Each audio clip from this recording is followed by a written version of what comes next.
right, people eat lots of weird stuff now, but bugs might be the bites of the future. And that idea from no less than an authority from the United Nations. And for good reason, actually. ABC's Lana Zak is here with more on that. Hey there, Lana. We're talking bugs. Yes, and it may seem like an extreme dare or a Soylent Green-inspired science fiction, but some experts now say that insects may be on our menu.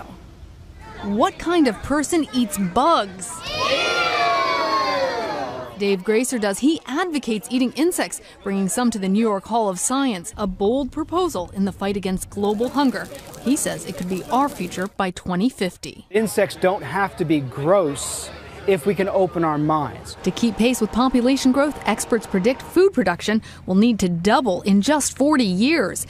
Insect farming is more environmentally friendly and may even be healthier. They can be a great source of healthy proteins, fats, vitamins, minerals.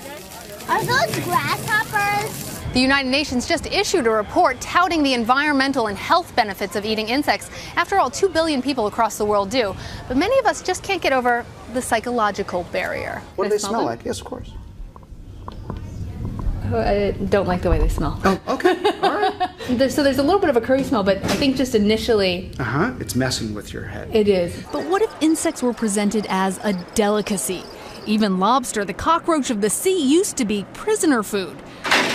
Perceptions can change when food tastes delicious. Onions, jalapenos, chapulines. At Toloache in Manhattan, cricket tacos are gourmet cuisine. They're really, really delicious. On those little tacos, you get the same protein, you get like 14 ounces of steak. So with a couple of courageous friends by my side, we overcame our prejudice. 1, 2, 3. Tastes a little bit like chicken and cheese. Ketchup, please. Wow. Bringing a whole new meaning to food for thought. Not bad at all.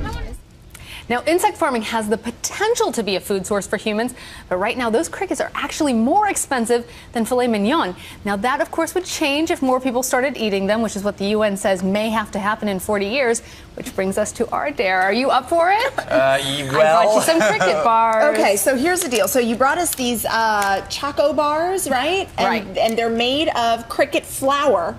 So you're cricket and flour ground up together, that's what we're eating? You have a much easier task. Yes, you're absolutely right. Better than the live cricket. Here we go. It goes up.